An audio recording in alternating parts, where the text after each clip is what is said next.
larutan elektrolit, termasuk larutan elektrolit ya, untuk larutan elektrolit itu dan non elektrolit, ini berawal dari sebuah pengamatan di mana dalam larutan NaCl itu dicek, dialirkan sebuah arus listrik, terus dia ada lampu. Nah, ternyata kondisinya itu untuk yang larutan NaCl lampunya menyala terang dan ada gelembung gasnya. Jadi ini ada sebuah plat gitu ya, ada sebuah plat terus dihubungkan dengan arus listrik, baterai, terus ada lampunya. Nah, yang larutan yang NaCl itu dia menyala terang terus ada gelembung gasnya.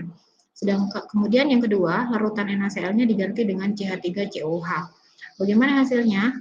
Lampu menyala redup dan ada gelembung gas juga. Dan yang ketiga, larutan gula. Larutan gula terus sama, perlakuannya juga sama, tapi apa yang terjadi? Lampunya tidak menyala dan tidak ada gelembung gas. Itu yang terjadi. Jadi dari pengamatan tadi, kesimpulannya dapat disimpulkan bahwa larutan NaCl itu termasuk larutan elektrolit karena dia tadi nyalanya terang dan ada gelembung gas. Itu salah satu tanda elektrolit. Kemudian sedangkan yang CH3COH atau larutan cuka itu larutan elektrolit juga karena ada gelembung gas dan ada nyalanya meskipun redup. Kemudian yang gula C6H12O6 karena tidak menyala, kemudian juga tidak ada gelembung gas, maka dia termasuk larutan non-elektrolit. Seperti itu. Nah, untuk larutan elektrolit dan non-elektrolit, larutan NaCl. Jadi, larutan elektrolit itu artinya kalau dia menyala terang, dia mengion.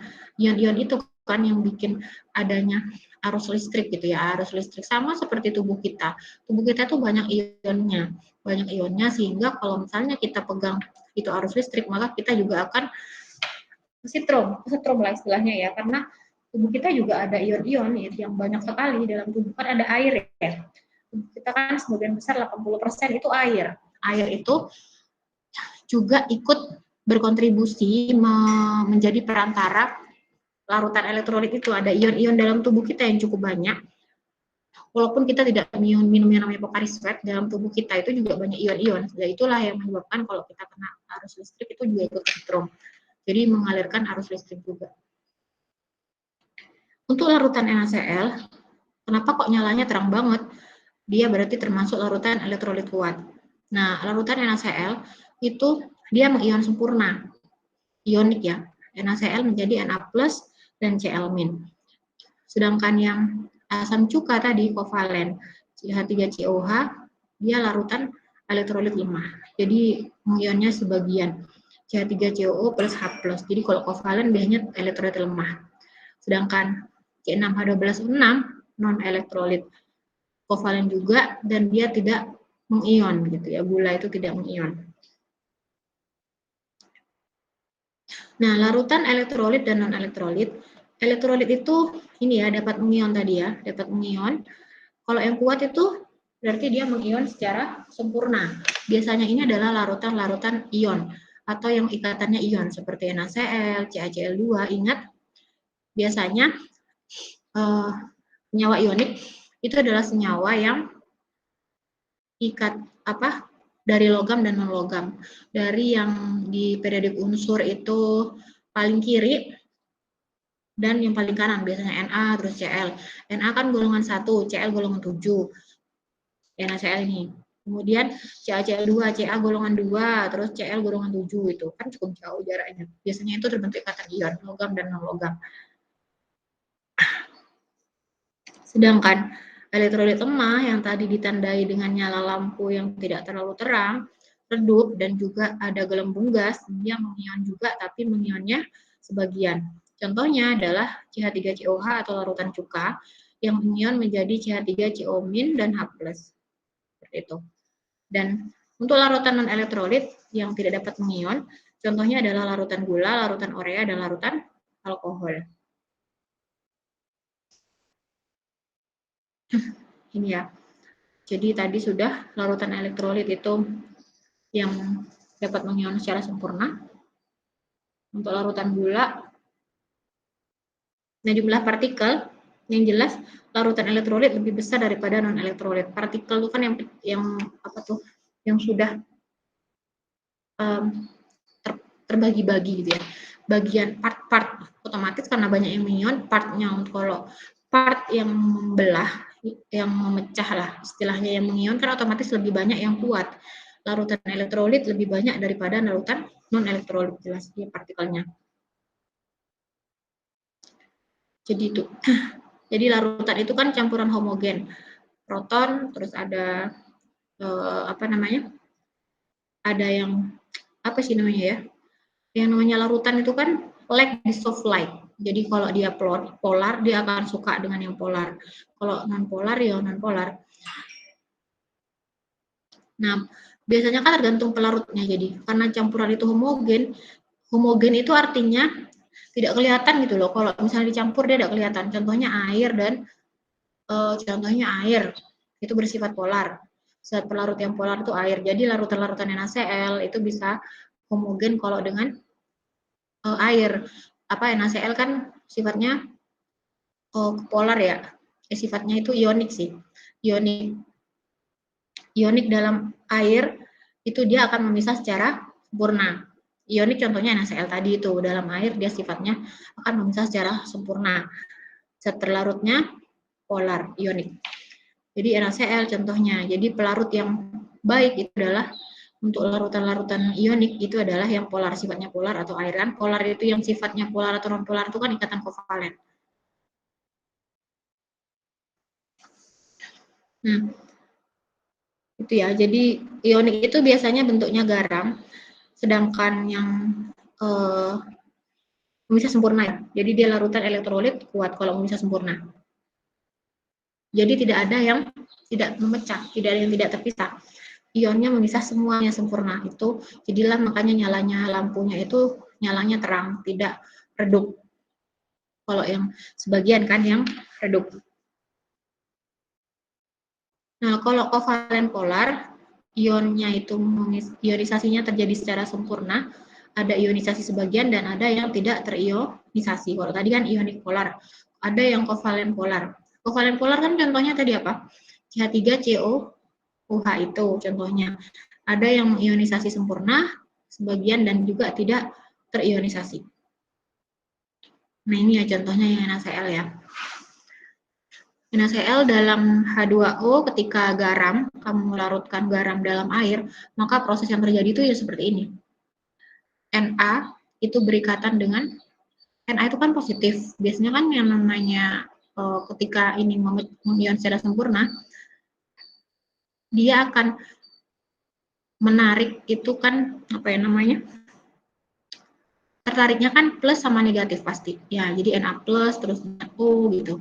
Terus H dengan Cl, nih, jadi begitu yang terjadi di dalam larutan NaCl ketika dilarut garam ketika dilarutkan dalam air, yang terjadi mekanismenya itu adalah seperti ini.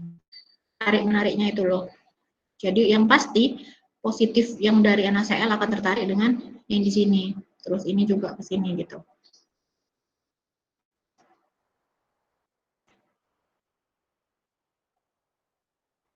Nah, ini ya. Tarik menarik ya, kondisi tarik menarik. Kuat akan terionisasi sempurna dan ada yang terionisasi sebagian. Nah, kalau yang lemah, maka dia tidak terionisasi, jadi kayak gitu. Tuh. Nah, kalau kovalen polar, ionisasinya sempurna.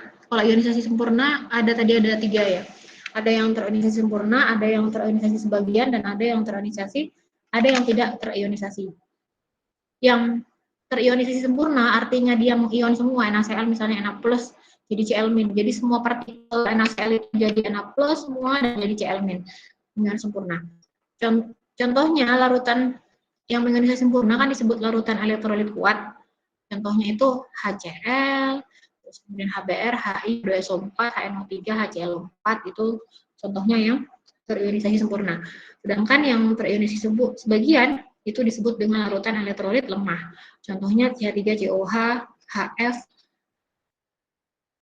kemudian HCN, H2CO3, NH4OH, dan lain sebagainya. Sedangkan yang tidak terionisasi, contohnya adalah larutan non-elektrolit, contohnya etanol, glukosa, sukrosa, gula-gulaan itu termasuk larutan non-elektrolit. Jadi untuk larutan elektrolit tadi itu ya, apa namanya, ada gelembung-gelembung gas yang berpindah, tertariknya itu dia pada ini, pada anodanya, misalnya ini H+ ke katoda, Cl-nya ke anoda gitu ya. Dia sudah tertariknya itu langsung ke ininya, langsung ke yang berlainan sama dia kutubnya. Misalnya negatif ya berarti dia larinya ke kutub positif. Kalau yang positif dia larinya ke kutub negatif, seperti itu. Dan sudah ada di sini, ini lampu ya, ini baterai. Ada nyalanya lampunya seperti apa. Jadi kan elektron itu bergerak bebas. Nah, dia bergerak bebas, otomatis kalau ion sempurna kan akan lebih banyak yang nempel di katoda dan yang nempel di anoda gitu ya. Sehingga nyalanya juga sempurna. Misalnya kayak HCl menjadi H+ dan Cl-. Jadi gini reaksinya kan, dia dari H+, terus 2, ini H2, terus ini Cl- menjadi Cl2 gitu. Nah, untuk larutan elektrolit dapat menghasilkan ion, sedangkan non-elektrolit itu tidak dapat mengionkan. Larutan elektrolit tadi kita sudah membahas, dia yang ionisasi sempurna dan ada yang lemah itu mengionisasi sebagian.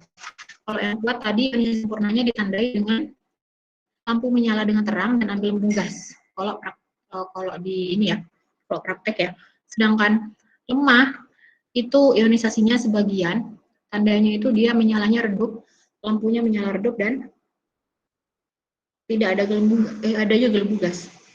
Kalau non elektrolit itu tidak ada lampu yang menyala dan tidak ada gelembung gas. Ya.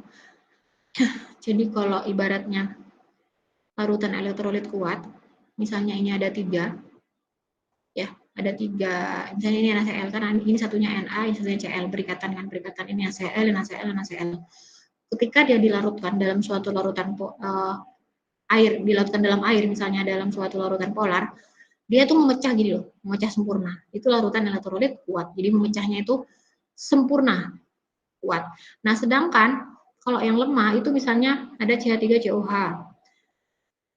Yang memecah itu cuma ini satu, ini cuma 2 yang memecah. Yang satu enggak gitu loh. Jadi makanya itu disebut mengionisasi sebagian. Sehingga larutan tersebut disebut dengan larutan elektrolit lemah. Jadi mengionisasi, tidak semua mengionisasi gitu, hanya sebagian saja yang mengionisasi.